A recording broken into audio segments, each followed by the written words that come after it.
Hey, I got something to show you guys. Take a look. It is spring. Happy spring to all of you. Take a look at what we have here for you from AlleyRoseFragrances.com. Beautiful spring scent candles here for you. Hand poured with premium fragrance and essential oils. How about this? Our coconut soy wax candles bring fresh, uplifting spring scents to your home. Made with clean, natural ingredients, they're a mindful choice for sensitive spaces and those who love effortless seasonal fragrances. You got to check it out right now. There's the soft bloom and the lemon bar candles, all healthy ingredients, all from AlleyRoseFragrances.com. And if you're a first-time customer, use the promo code InsideEdge20. That's InsideEdge20. Get this for yourself, for your friends, family, everyone. You want a good smelling home, AlleyRoseFragrances.com will make it happen. Again, AlleyRoseFragrances.com. Get the new spring candles. And when you order, if you're a first-time customer, InsideEdge20 is the promo code. Find us online at InsideEdgeNetwork.com. That's InsideEdgeNetwork.com for the latest information on all your favorite Inside Edge Network personalities, favorite shows, and our network partners. And also, we are independent. We are grassroots. Support us and support your local community digital sports leader with our merch store. Yes, we have a merch shop. There it is right there. Look at all the great stuff you can get there. The Champion Packable jacket. Got the Inside Edge Network t-shirt. How about hats? How about a glass? How about an official polo from the Inside Edge Network? We got water bottles as well. And you can customize it. Multiple different colors and sizes that we have available for you. That's right. Rep the network. Support us here at the Inside Edge Network. We are Cleveland's digital leader for sports, entertainment, mental health, and the culture. Check out our merch store right now at InsideEdgeNetwork.com. That's InsideEdgeNetwork.com. Hey, and you heard Double A. Check it out right now. Well, not right now because we're on, but hey, good morning. It is it's Saturday morning. It's a little after 11. Welcome to this episode, this Cavs therapy episode of Illegal Formation here on the Inside Edge Network. I have my man TK Dandridge with me. You see him over there. I'm Chad Bryan. I'm your host. You know who we are. Do we know who the Cavs are? We know their names. I don't feel like we know who they are though. TK. They disappeared last night for about 3/4 of a basketball game. Showed up in the fourth. Looked really good in the fourth quarter. Looked like a championship team in the fourth quarter. Held the Raptors scoreless for a certain amount of time, and some bad breaks. Whatever you use your challenges in the first quarter, you're challengeless down the stretch, which is, I guess that's neither here nor there. Some questionable calls, some things, tough ball handling. We know this team likes turnovers, not cherry turnovers, not apple turnovers. A different kind of turnover, not quite as delicious. And then RJ Barrett. What's that? Turnovers that lose the game. Yeah, you can't have too many turnovers, or else, you're going to have a problem. Pants aren't going to fit anymore. I'm living that life right now. I don't know if it's because of the turnovers, but wow. Anyway, we got a lot to get into. We're going to talk Cavs. This is going to be a Cavs episode of Illegal Formation today. It's going to be a Cavs. We're going to reflect on Game 6, even though there's not a whole lot to reflect on. There were some moments, there were some stretches where our Cavaliers looked like a professional basketball team, TK. They looked like they were going to close this thing out in Toronto. And then stuff happened. Whatever, we can get into it. It's fine. I guess we have to talk about it. They collapsed, man. They fell apart, TK. And this is, unfortunately, you'd like to say, well, that's, that it happens every once in a while to good teams, right? You have a game where just nothing goes right. We saw, Orlando had a huge lead on Detroit last night, right? And then nothing went right in the second half. Man, did they even score 10 points in the second half of that game? I don't know what they did. I have no idea what happened in that game last night, but who knows? It wasn't quite that bad for the Cavs, but it's still bad. I mean, you got a team in Toronto this is the team now without Emmanuel Quickley. Okay, they don't have their starting point guard. They have no semblance of anyone to get a half-court offense started. They can't really shoot that well. The only reason, honestly, the only reason that they should be scoring against the Cavaliers would be in transition. So what do? You take care of the basketball, right? You don't turn the ball over. The Cavs, I just told you this morning before the show, makes me sick to say this. They have 72 turnovers in the last 4 games in the series. That's not going to get it done. That's not going to do it, TK. When you told me that, I really just had to stop and freeze for a minute, because I really didn't think that number was true. But then I'm sitting here, I'm thinking, and I'm watching the game last night. I'm like, we just cannot get through back-to-back possessions without something happening. I just don't know what it is with the loose ball handling. Some of these passes are inexplicable. You got Evan Mobley trying to do his best James Harden impersonation. He's dribbling excessively on the baseline, and then he tries to drive in. He gets stripped. That happened multiple times throughout the game, especially in those first 3 quarters. Yep. I just really didn't understand what our philosophy was last night. I don't know what exactly we were trying to get done. A lot of ill-advised jump shots were jacked up. And the fact that you still only lost by a lucky shot that bounced in, it really just shows you exactly how terrible things were to start, and the quick turnaround that we were able to establish in the fourth quarter. And in overtime, granted, we still lost the game. It's like, listen, guys, that just goes to show you got to play a full 48 minutes of ball. We can't pick and choose when to turn the lights on. We can't be turning the ball over every other possession or every third possession and think we're going to win the game. And also with our free throw shooting, Evan Mobley and Jared Allen were combined 7 of 14 from the free throw line last night. Mm-hmm. You're not going to win games like that. You just aren't. And, of course, Donovan Mitchell was absolutely terrible the first 3 quarters of this one. I think he had, 8 going into the fourth. Yeah. It was wonderful. Had 16 in the fourth. Or I think he had 12 in the fourth. And then he added another 4 in overtime. But, yeah, you've got to make a more conservative effort to play 48 minutes of basketball. You cannot sit there and just say, let's just goof off these first 3 quarters. Especially in the game 6, in Scotiabank Arena. That's one of the toughest places to play. The Raptors are always feisty. They're always ready to get it on in front of their home fans. Jurassic Park was absolutely ablaze yesterday evening. And, you get all of this with Emmanuel Quickley and Brandon Ingram, 2 of your top guys, not in attendance. They were not suited up for the game. And you were still able to pull out a thrilling, invigorating victory in Game 6 to bring the series back to Cleveland, I believe on Sunday night. Sunday night. Yep, Sunday night. Yeah, LeBron was thankful because their series got pushed out to Tuesday. So he said it sounded a little bit like you could probably cut that up to sound like he was happy that the Cavs lost, but you could do whatever you want, I guess, with words. But yeah, I think he was just happy to have a couple of days of rest. Hey, listen, when you're over 40 years old, you'll take all the rest you can get. Trust me. When I get 5 or 6 minutes to sit down and nod off real quick, I might do it during the show. When we take a commercial break, I might take a nap. But yeah, you take all the chances you can get to take a nap, and have a little rest. But yeah, I don't know.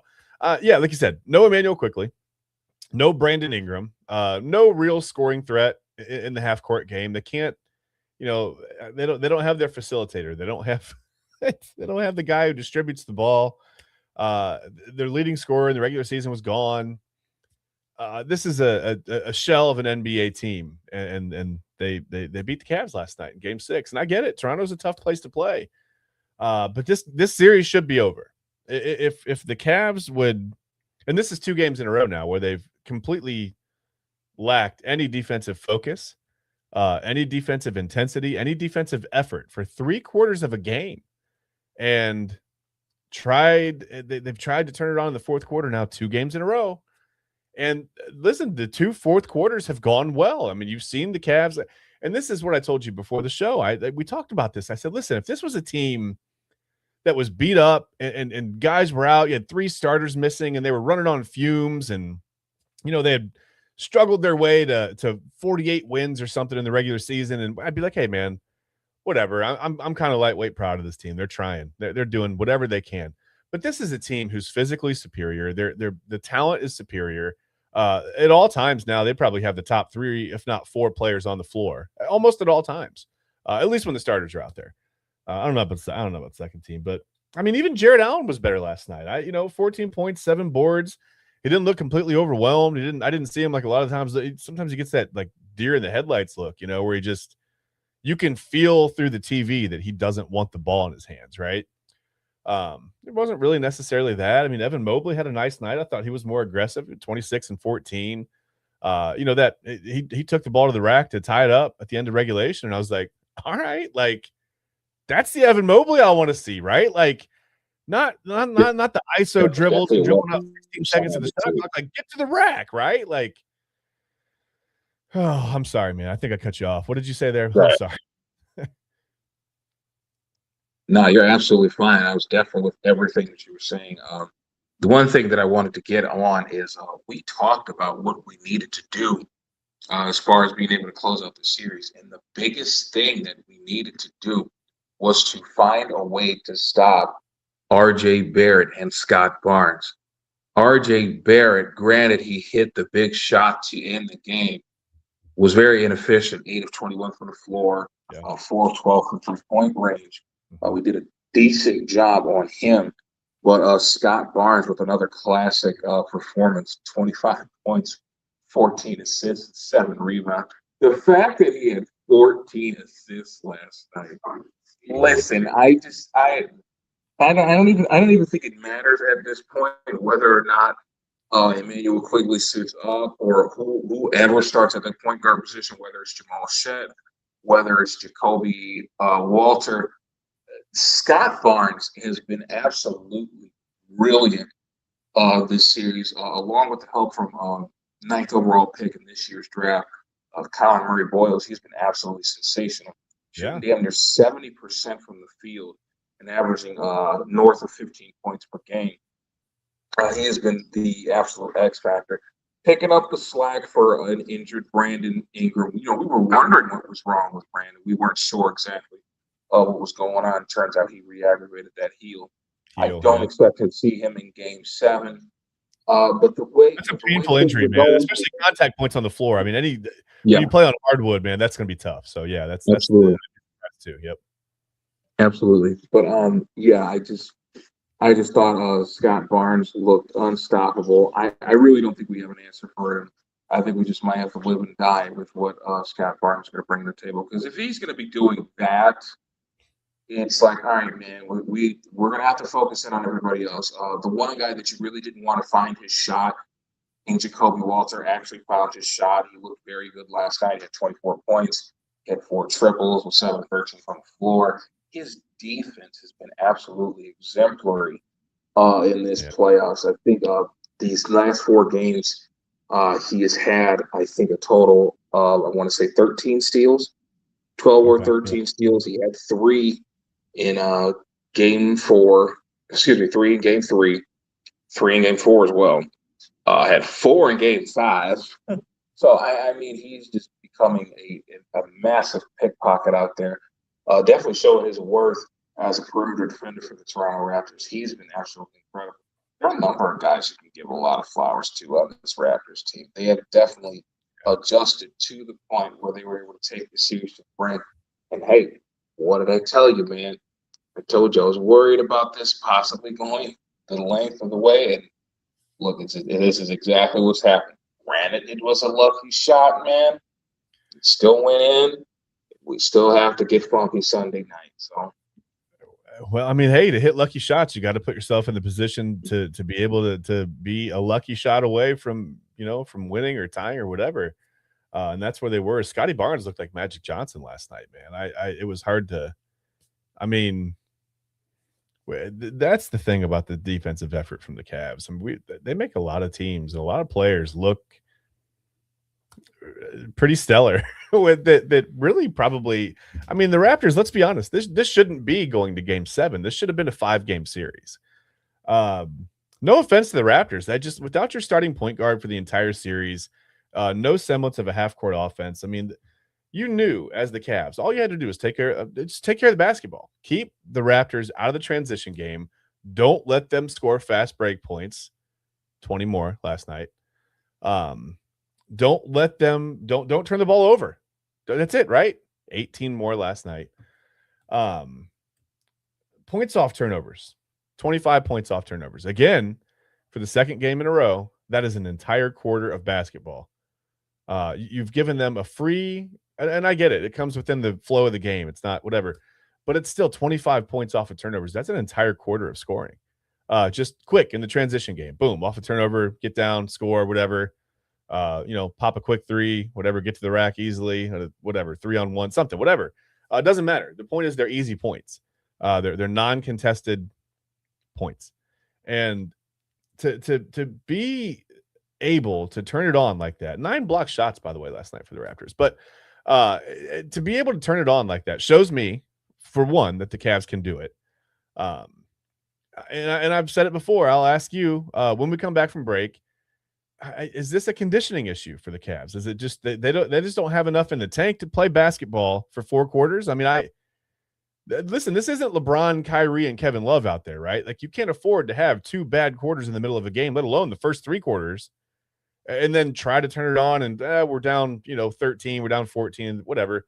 I got 8 minutes left. Let's turn it on. We got guys, we can fill it up from all over the place on the floor.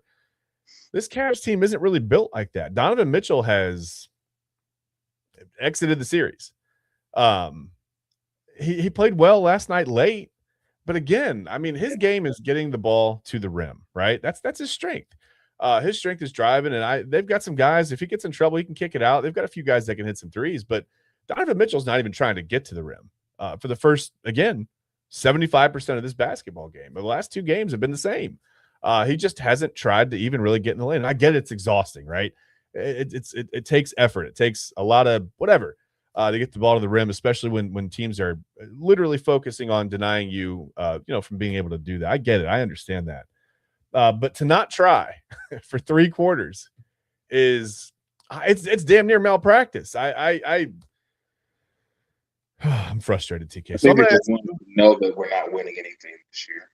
They want to put it in our brains that, hey, listen, all that finals talk that you guys were trying to, spew off late in the season, you all need to shut the hell up. We're not doing anything this year. Yeah, don't get your hopes up. We're anything. Early vacation time. Well, listen, we're going to take a little bit of a early vacation. Well, not a full vacation. We're just going to take a quick 5-minute break here. But when we come back, I'm going to ask you: is this a scheme issue? Is it a coaching issue? Is it a player issue? Is it a heart issue? Is it conditioning? I'm already at 5 issues that I think you could make a valid argument for all these things. But I'll ask you when we come back, TK.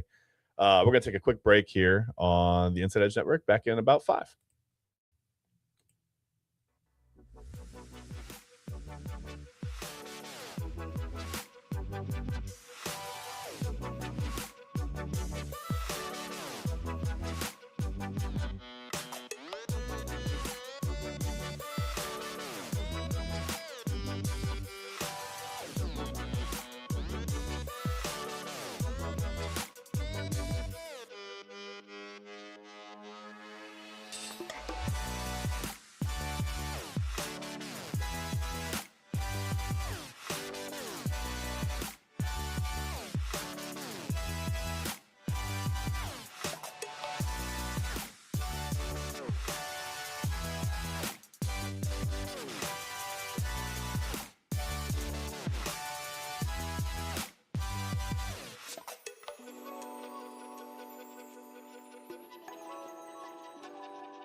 Fanatics isn't just our name, it's who we are. Loyal, passionate fans dedicated to our favorite teams and to the sports we love. That's why we're honored to be able to offer fans the world's largest collection of official sports apparel and sports jerseys from all the leagues, teams, and players you love.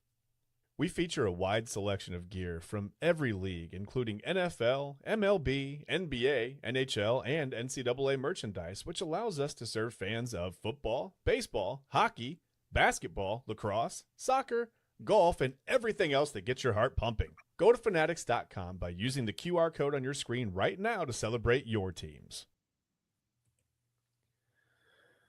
Well, I wish we had something to celebrate for our team here. Maybe after Game 7 tomorrow night, TK. Maybe we can celebrate. Maybe we can go to Fanatics and we can all breathe a sigh of relief, and we can use the QR code up there in the top right hand corner of your screen, and we can go right there through our affiliates page, and we can other side, TK, other side. It's hard, man. This is why it's hard. Like people, I always see, like, think about meteorologists on TV. You got to know where you're pointing. You got to know where the cold front is. That's hard, man.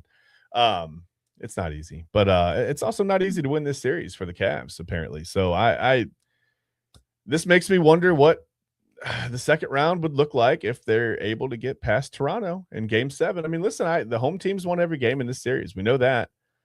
If that continues, then I guess we'll again breathe a little bit of a sigh of relief. Now, listen, if the Cavs come out tomorrow night and win 134-86, maybe I'll feel a little better, maybe.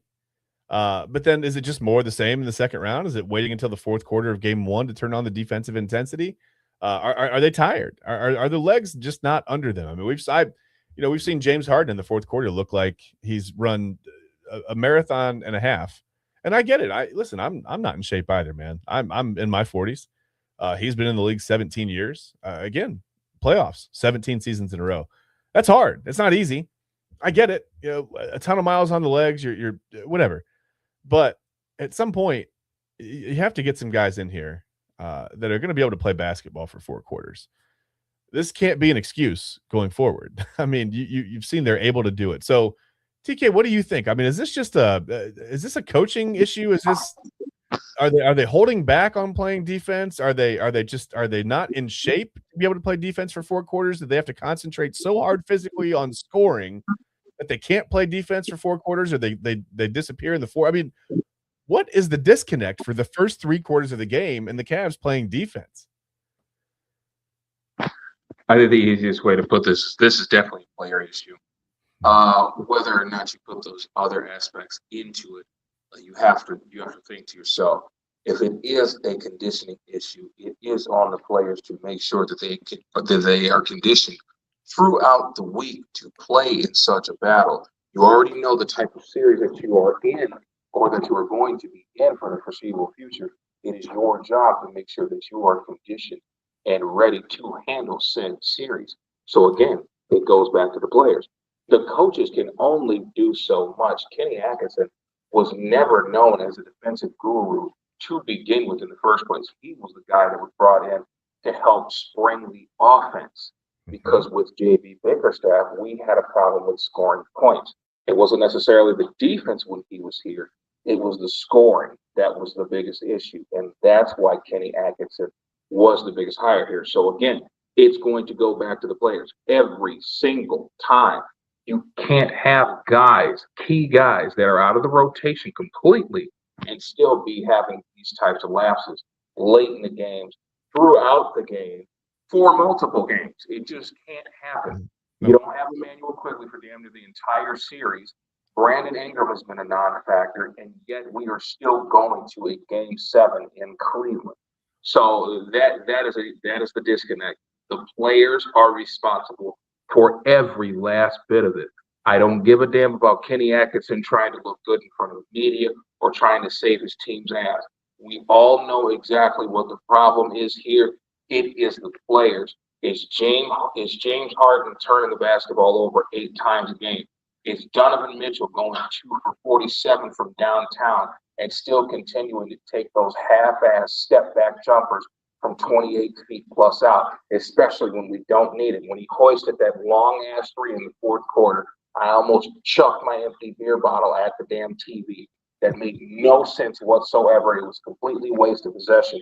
We could have worked the ball around and got a better shot inside the perimeter instead of hoisting a goddamn 28-footer with absolutely no merit to it whatsoever. Granted, if it goes in, we'll have a 2-point lead.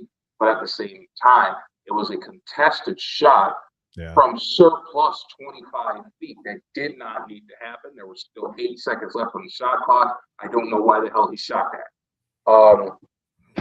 It's just games like that just make you upset, and that just make you wonder, like, what exactly is the issue with Donovan Mitchell? What exactly is the issue with James Harden, where we keep seeing repeats of these brain fart ass performances where they're hoisting these fadeaway 3-pointers and step back jumpers where they got half the team on them, swarming on them, and you guys want to do some Kobe-esque type. I don't understand where this is coming from. That is not winning basketball at all. That is not what we need at that point in time. This is not good decision making at all. And you see exactly why. The narrative is exactly what it is. These are 2 of the biggest playoff chokers of all time. A couple of Nate K. Maz brothers in the backcourt for the Cleveland Cavaliers. I know that's a completely different sport, but my brain's all over the place this morning. But yeah, as far as Game 7, those 2 need to get it together. We need an efficient game from both of them. No more of these damn step back threes when we're down by 1 or 2 points. I just can't stand to see it anymore.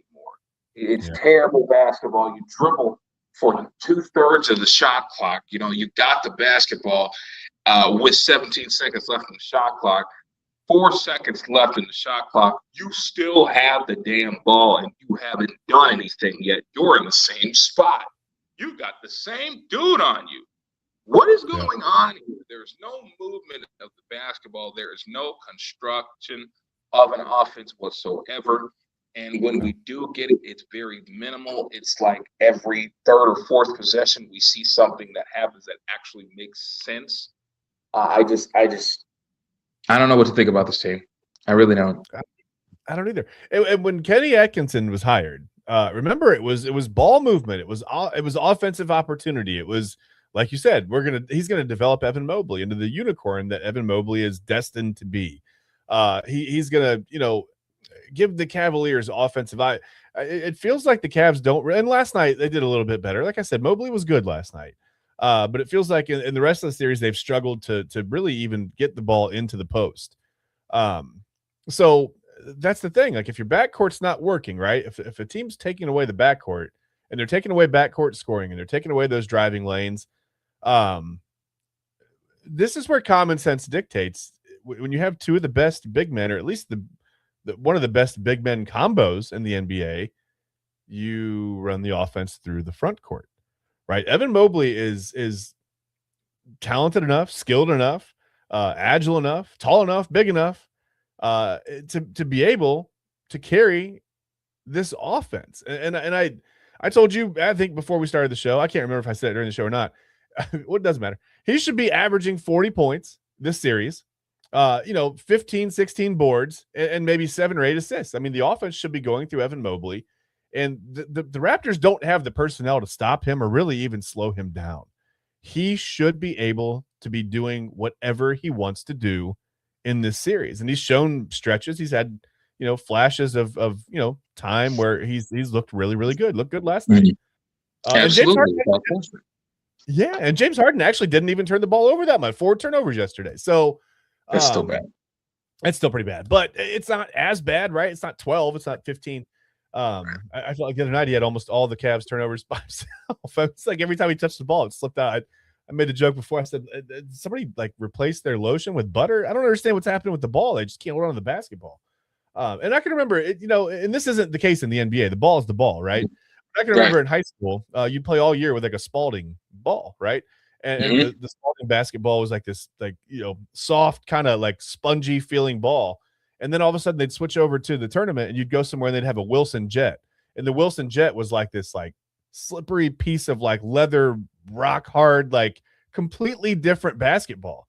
And I'm like, how do we not use one ball? It's wild. Right. It's like a slippery brick. That That's thing high school. is. That's not NBA, right? Yeah, that's not NBA. Yeah.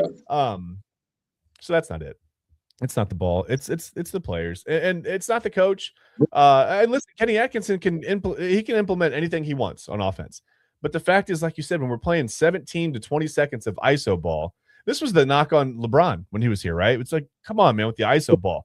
So that whole era is gone. That was years ago. That was 100 years ago. Might as well be 100 years ago now. So you bring in JB Bickerstaff, and the defense has this meteoric rise, right? But the problem with JB Bickerstaff is he's a regular season coach. We're seeing that now. I mean, they looked pretty good last night in the second half, the Pistons, and they're back in the series, obviously. But they're in danger of being beat by the 8 seed. So that was the knock on JB Bickerstaff. No offense, regular season coach. So Kenny Atkinson comes in. Okay, ball movement. We're gonna get the open shot. We're gonna find the open. There's open players all over because you got to pay attention to somebody. And now with James Harden out there, you have to pay attention to somebody, right? It's Donovan Mitchell, it's Evan Mobley, it's James Harden. Somebody's going to be open. It's going to be Jared Allen, it's going to be Max Strus, it's going to be somebody, Dean Wade, whoever. Somebody is going to be open. The problem is they're not really knocking down those open shots. There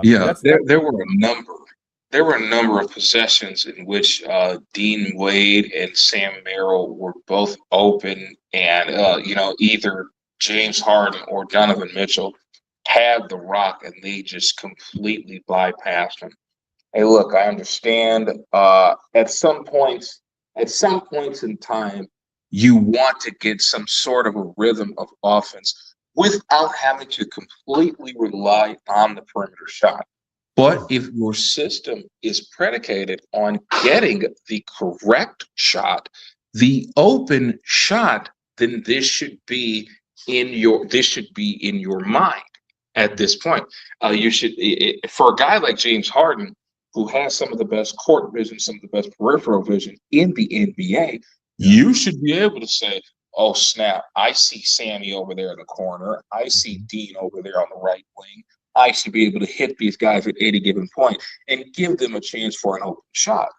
Yeah, a number of times in that game last night, that did not happen. Yeah, and so I don't know if we're going to see more of that in Game 7. Listen, I'm not the biggest fan of the ISO ball, but I do understand that matchups are important, especially in playoff basketball. Matchups are extremely important, and sometimes you need to exploit those. But at the same time, when you're looking at the backcourt that you're going against right now, Jacoby Walter, who is 6'4" and is an extremely good defender, and Scotty Barnes, who is 6'7", who is an all-pro. Yeah. Your backcourt is 6'5" and 6'1". We got to think about these things now. You got Scotty Barnes guarding Donovan Mitchell. Of course he's going to struggle. Mm-hmm. So, we have to think about these things. Got to be more efficient, guys. We got to find a way to make the inside-outside game a little bit better. Got to run a little more pick and roll, pick and pop. I don't think we did enough of that at all, especially there in that fourth quarter. Granted, the defensive effort had spiked up, and that was definitely brilliant to see. When you allow 13 points in a quarter, that's something to be said for. Shout out to Detroit last night. My goodness. But when you can do things like that, it's like, listen, we have to have this same type of effort in every quarter. Guys, we got to play a full 48 minutes. We've got to play a full 48 minutes. We can't let Scotty Barnes continue to have these Magic Johnson-like performances. We can't sit there and let Rowan Barrett Jr. be Diet James worthy either. We can't let this happen. We cannot continue to let these things happen. This is not the Showtime Lakers, man. Yeah, this is not the Showtime Lakers we're playing. Looks like it. Ridiculous, man. I know. We got a lot on our plates for Sunday night. Oh, yeah, there's a lot to take care of. And we're going to talk about, we'll take a break in a couple minutes here, but we'll talk about Game 7 when we get back because we have to look ahead. I mean, I almost don't want to look ahead, but I don't know. But speaking of 48 minutes, by the way, Scotty Barnes played 48 minutes last night. Damn near the whole game. So shout out to him, man. I mean, he was just about as efficient as you can be. I mean, Barnes played well. Walter played well. I'm looking at, guys like, Dean Wade had 10 points, hit a couple threes. Sam Merrill had 2 points, 0 for 3 from the 3-point line. And There were times when I saw him standing with no one even in his no one was even in his zip code, right? And yeah, you can look at the numbers the next day and go, well, he was 0 for 3. But what if he had shot 4 or 5 more of those, right? Could he have been 3 for 7? There's the difference in the game, right? So I think that's the thing where you've got this offense that's supposed to be predicated on ball movement, finding the open shot, finding your perimeter shooters who you trust in the regular season. And it's not like, the rotation hasn't gone down. I mean, I'm looking at what did we play? We played 10 guys last night, right? 10 guys. They went 10 deep last night. So you've got 10 guys that you trust in some sense on the floor, whether it's pure defensive minutes, whatever. There are some guys out there that are clearly there to play defense. Probably Thomas Bryant, but whatever. You've got shooters, right? You've got shooters that you trusted during the regular season that, we saw Max Strus when he came back go off. Dean Wade's had big games. Sam Merrill can knock down. They're not getting the opportunities. They're just not getting the basketball. It's James Harden for 20 seconds, turnover. Donovan Mitchell, James Harden, back to Mitchell. Mobley might touch it, back to Mitchell. Crazy 32-footer, step back, fade away. At the, as the shot clock expires, the ball barely grazes the rim. Okay, cool. It's not a shot clock violation, but here goes the ball back the other way on a long rebound, and still a trash in possession nonetheless. Yeah, and you're giving up all kinds of transition points, and TK's leaving me, and everything else is going on, but that's fine. I could do this by myself, right? Just like James Harden. I'm going to dribble the ball out for about, 20, 24 seconds, and then I'll probably take a quick break. Unless I find TK open, and there he is. He's back in. There he is. He's open on the perimeter. I'm gonna shoot the ball over the perimeter. TK's gonna shoot the I thought I was gonna have to dribble it out. I thought I was gonna dribble the shot clock out and then just take a quick break. But you came back on me. That's I was worried I was James Harden in the ISO game for a second there. But yeah, I don't know. I'm tired of seeing that. It was different when it was LeBron, right? Because LeBron, you could at least trust that he would get it started with about, maybe 16 seconds into the shot clock. You'd have 8 seconds. He'd drive, and he's big enough to get inside and do something, or kick it out. You had Kobe, you had Kevin Love, Kobe. Wow, you had Kyrie, you had Kevin Love. What happened? Why did I say Kobe? You had Kevin Love, you had Kyrie, you had shooters out there, right? And you trusted them. You would let them take shots. You had all kinds of guys that LeBron brought over that he trusted within the framework of the offense. And look what happened. They went to the finals 4 years in a row, won a championship. And now we're playing the ISO ball without the kick. There's no drive and kick. There's nothing. There's just drive and turn it over. Or like you said, when you're unable to get into the lane, it's just step back and pop a 32-footer and hopes and prayers, right?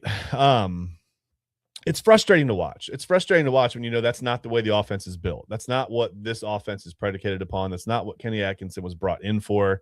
To fire him at this point would be, I think that's insane. First of all, I thought Kyle Cornell brought up a great point. Who you gonna go get? You're gonna go get mid-90s Phil Jackson to coach this team? Are you gonna run the sideline triangle? Who are you really gonna go get that's gonna make a difference with this roster, with these players on the floor? I'm sorry, man. At this point, no heart, no motor, no drive until the fourth quarter starts. You can't. Just Phil ain't going for that. He would never go for that. No. Could you? No. These guys would be running sprints up and down the court like it was 8th grade basketball. I mean, maybe then they'd be in shape. Maybe then you could play defense for 4 quarters. I have no idea what it's going to take, but it's going to take something different. TK, we're going to take a break. We're going to take about a 5-minute break. We're going to come back. We're going to take a little bit of a stretch. We're going to dribble it out for just the last 15 minutes. Right? We're going to dribble the ball.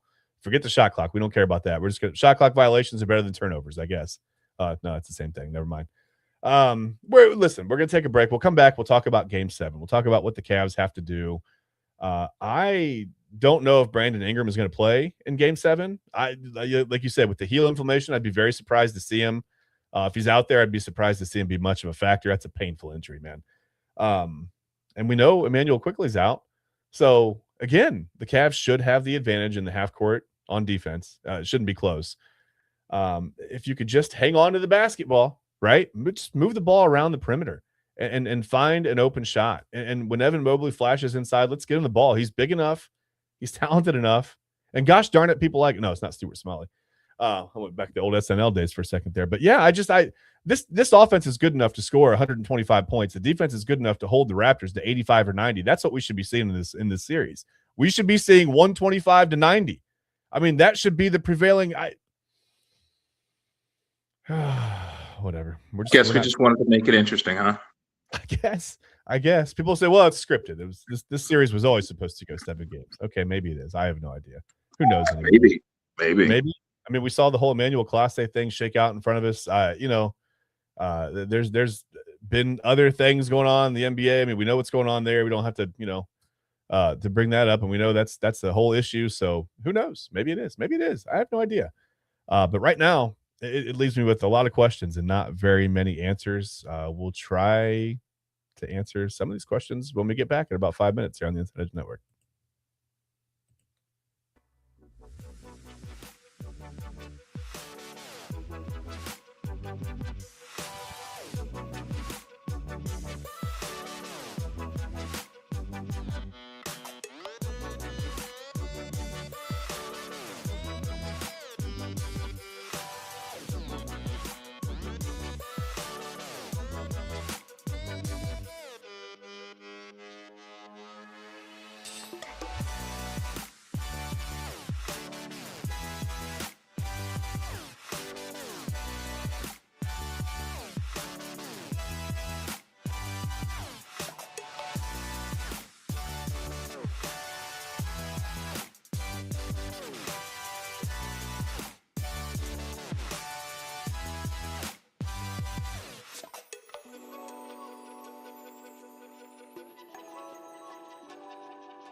Mosser Moments Photography is a husband and wife wedding photography team based in Cleveland, owned and operated by Ryan and Hallie Mosser.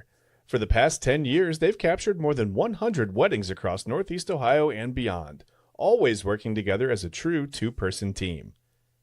Their style centers on authentic, emotional storytelling, documenting the real moments between two people in love and creating images that feel natural, comfortable, and true to the couple. Rooted in Northern Ohio, but inspired by their travels, Ryan and Hallie bring a warm, personal approach to every wedding day. Their work blends experience, consistency, and a genuine passion for helping couples relive their best day through timeless photography. Learn more at MosserMomentsPhotography.com. Whether you're searching for a baseball autographed by your favorite World Series slugger, a signed football by an iconic Hall of Famer, or the jersey of a world-famous soccer star, you've come to the right place. Here at SportsMemorabilia.com, the web's leading source of authentic sports memorabilia, You'll find more than 500,000 authentic products from nearly every professional sports league, team, and player. Not only will you find your next prized sports possession with ease thanks to superb customer service and tremendous site experience, but you'll have the satisfaction and peace of mind that every product listed comes complete with a certificate of authenticity and is fully backed by the sportsmemorabilia.com lifetime authenticity guarantee. All right. I can guarantee you that we're back. I see us on the screen. That's how I know. We're back. TK, sometimes I scroll on my phone a little bit, and we're back here on Illegal Formation on the Inside Edge Network. But sometimes during the breaks, I scroll on my phone a little bit to see if there's anything going on here in Cleveland or in the sports universe in general. And I see an article here, or at least a quick write-up, that the Miz is predicting that the Cleveland Browns are going to the Super Bowl. It says, we have everything we need after the draft. That's it. We're guaranteed going to the Super Bowl. That's it. Have everything. Browns have everything they need to go to the Super Bowl. Okay. Listen, Miz, I do applaud the confidence, but we still got some training camp to go through and OTAs and mini camp and things like that. Preseason, we still gotta make the finished product what is going to be the opening 53-man roster. Yeah. Opening day 53-man roster. Sorry. Got some work to do still. Let's concentrate on getting back to 10 wins first. Let's crawl before we walk. Win the division. Well, that would be nice. That hasn't happened since the 80s. Let's try that. The 80s. That doesn't have the same ring as it did, in 1992 or 1993. It's like, okay, well, they were just, less than a decade ago. The 80s, TK, a lot of people don't understand. That's now 600 years ago. So, whatever. I'm old. It's fine. Oh man. Okay. So game 7. I don't want to talk about the Browns anymore. We're not doing that today. I just saw that and I thought, is this AI? Is this fake? Is this real? Did you really say this? Hey, I love the confidence. It's great to be a fan, and to be really excited about your team. There's nothing wrong with that. But at some point, being realistic has to enter the picture, and we'll see. I mean, Todd Monken's here. He's got a lot of energy, not a lot of voice. Sounds like I love when Todd Monken talks, man. It sounds like he spent the entire day before screaming, right? Yelling at everyone. I love the passion from him, though. Todd Monken gives me Clint Eastwood, Gran Turismo vibes. Okay, all right, get off my lawn. Or I think that's something that we may need. But without further ado, it's like, listen, man, we love all of the ornery anger and the straightforwardness. We do enjoy that. Add some W's to it, brother. Because if we go 5-12 again, nobody's gonna give a shit about all. That raspy voice is going to get real old at 5-12, but that's okay. I do like his passion. I like his excitement. I think the press conferences are definitely different than some of the coaches that we've had here in the past. And that's on me. We'll do better. Okay, so hopefully we do better tomorrow night in Game 7. Well, not we. I'm not playing. They don't want me out there. Trust me. You think you've seen a bad defensive effort, TK? Wait till you see me try to get down and slide my feet, bro. It's not going to happen. Not at 46, almost 47 here. So that's probably not going to be a thing. But tomorrow night, Game 7, 7:30, Rocket Arena, Cavs, Raptors, season on the line. Both teams. Raptors are playing with house money. I doubt they even really feel any pressure. It's not like the Raptors are coming into this Game 7 and going, man, we got to go on the road and close this out against a weaker team. Like, they are playing with absolute house money. They're in the driver's seat. They're in the, I don't know any other things. I can't think of them off the top of my head, but it doesn't matter. They've got the advantage right now over the Cavs. They can just come out and play their game, and we don't even really know what that is. It's just taking advantage of turnovers. I guess we'll just assume that the Cavs are going to turn the ball over, and the Raptors will get out on transition, and they'll score a bunch of fast break points, and somehow Scotty Barnes is going to come out and look like Magic Johnson again. But if you're a Raptors fan, if you're a Cavs fan right now, try to split it down the middle and look at it objectively. are you feeling more confident as a Cavs fan or a Raptors fan in this one? I mean, it's at home. It's in Cleveland. Does that make you feel any better? Chad, I truly think both fan bases are biting their fingernails down to the cuticles at this point. I really don't think either fan base is like, oh, we have a significant advantage with this or with that. I truly don't think that is the case at all. I definitely think this is a toss-up. It's probably one of the more anticipatory Game 7s in recent memory. I don't think it is the same. I don't think the series has the same energy as Detroit or Orlando, especially after what happened last night. Last night is just like, okay, I think Detroit is trolling at this point because you guys literally gave up 60 points in the first half and we're down by 22. And for you guys to win by 14 and for them to not score 80 points, okay, you guys are playing with us now. What is this about? What is this about? Why are we doing this right now? Like 19 points and a half of NBA basketball. Like, my goodness. Unless you only have 2 guys left and they're able to play, that there's no excuse for that. I really don't think the worst team in the history of basketball would be that inept in a half of basketball. That was just crazy. But anyway, back to us. Yeah. I do think that with the huge win last night, I definitely think even though Toronto was still a bit shaky about things, I definitely think they feel better about things because of the outcome of Game 6.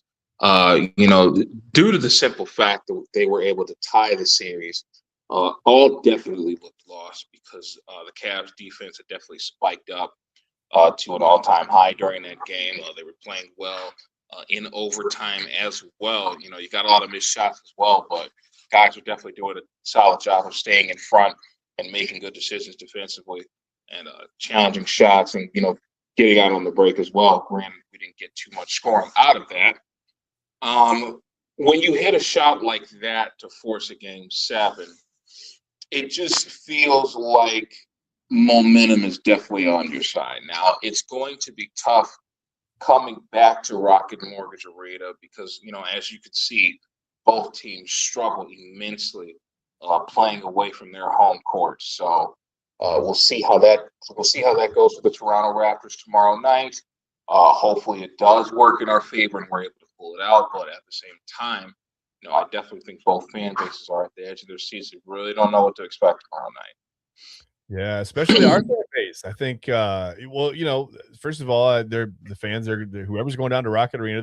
Listen, you're going to be told to wear the shirt, wear the damn shirt, right? You're going to have to wear the shirt. We know that's going to be a thing. So you go in there and you have floor seats and you're wearing a $10,000 outfit on the floor because you want to be seen at an NBA playoff game. You got a $15 T-shirt they want you to throw on over that. It's funny.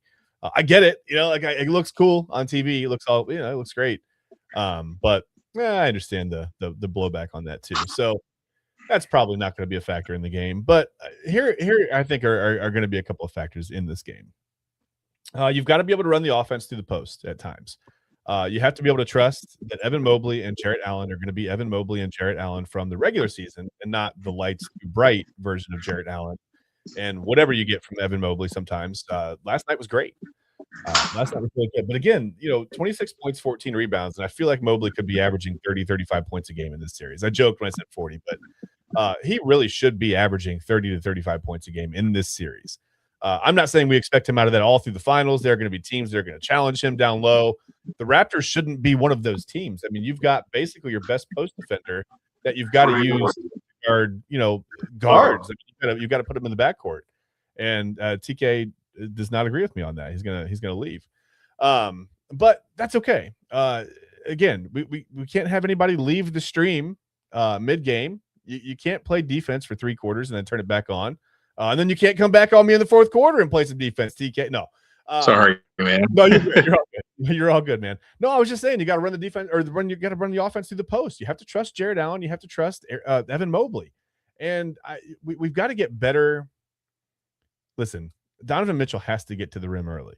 You can't wait to the 4th quarter to start trying to draw some fouls. I mean, am I too old school here? Like, draw some fouls, get to the free throw line, score some free point.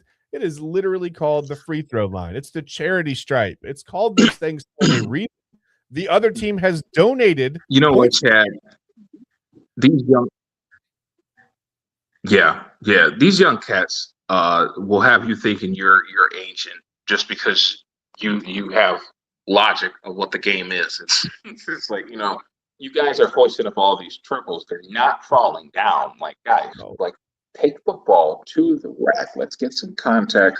Let's try it. Let's at least try to draw some fouls. You know what I mean? Like, I understand you can't get fouled on the perimeter as well, but at the same time, it's like, listen, man, it's more than likely going to happen inside. Like, bro, let's move the ball inside. We are not even down. That's how we were able to come back. We were not coming back because we were hitting a bunch of threes. Absolutely. Coming back 11 of 41. You're good, man. I'm sorry about that. I'm sorry. I'm sorry.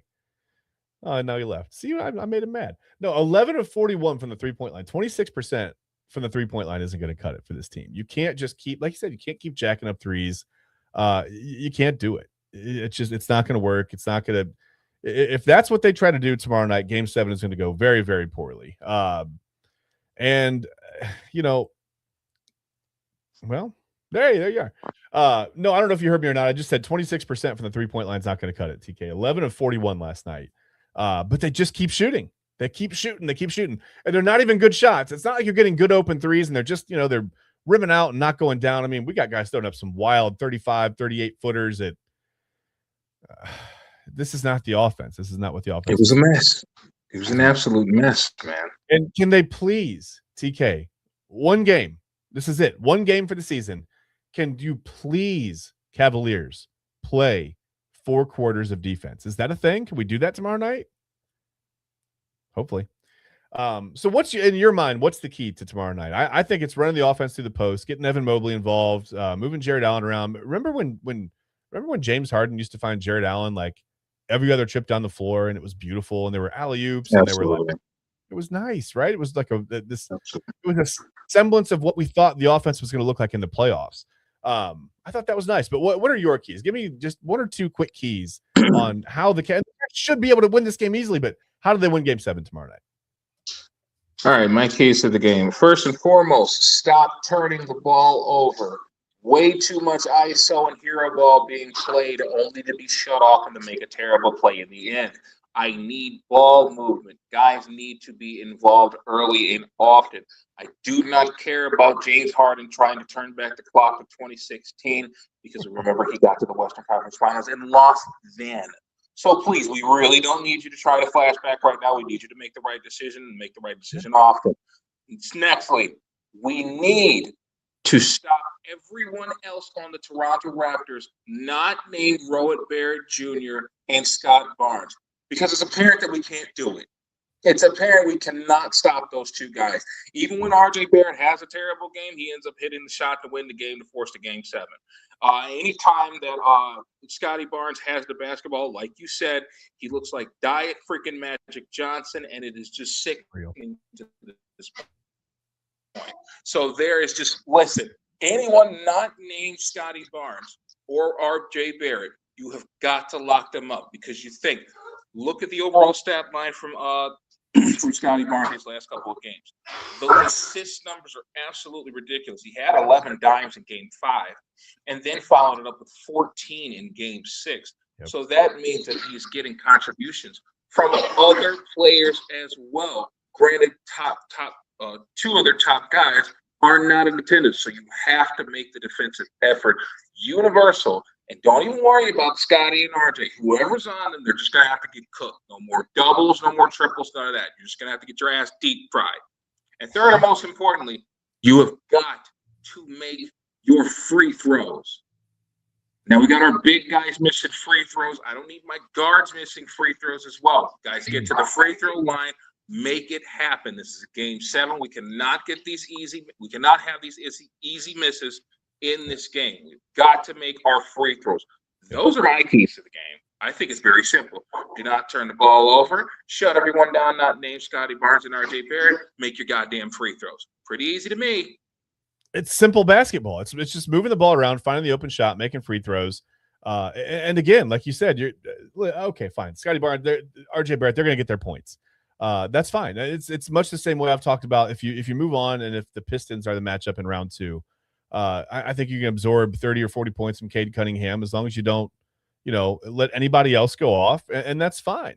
You know what, and I think this is actually a good point. This is a good point. David C says Dennis didn't want to get fouled because he didn't want the pressure to make the free throws. It did look like he panicked at the end of that game, right? And got the ball to Mobley. And again, you've got Mobley out there who's your worst free throw shooter on the floor. Why, as a point guard who we brought in here for a lot of different reasons, but one of them was mental toughness, you can't be afraid of the moment. The moment can't be too big for you. I think that's a good point, David C. That's a really good point in that moment right there. And that does feel like that's what happened, right? It just feels like he was under a little pressure, panicked, saw the first open guy. It was Mobley. Mobley may not necessarily be the guy you want to have the ball in his hands at that point. If you're down 1 and you want him to go to the rack, sure, get it to Mobley.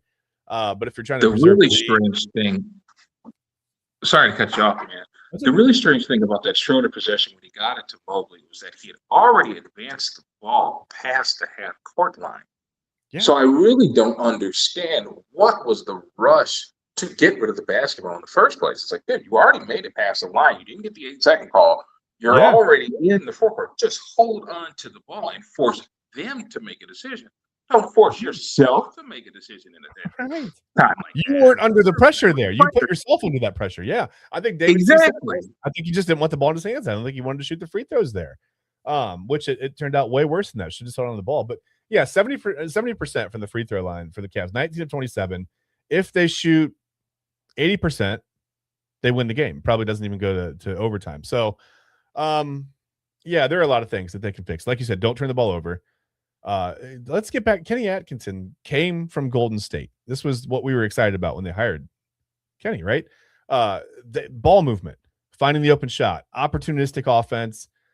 Just, no ISO ball, no superstar ball, they've got superstars, right? You got Steph Curry there, but he hits shots within the framework of the offense. And that's what we thought we were going to get, which we did to a certain point in the regular season. It looked great.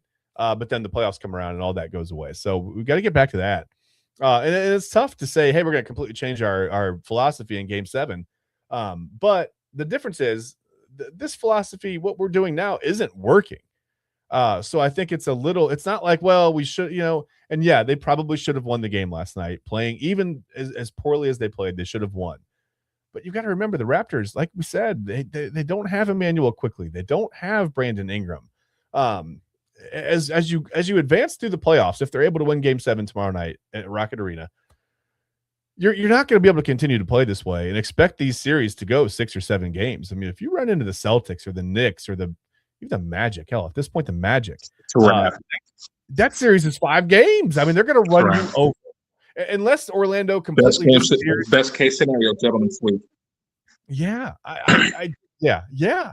And I just best case scenario is the one seed. It's wild. But yeah, I don't know. I think, like you said, we've got to limit the turnovers. You've got to play smarter basketball. It's just they look so unprepared in those moments.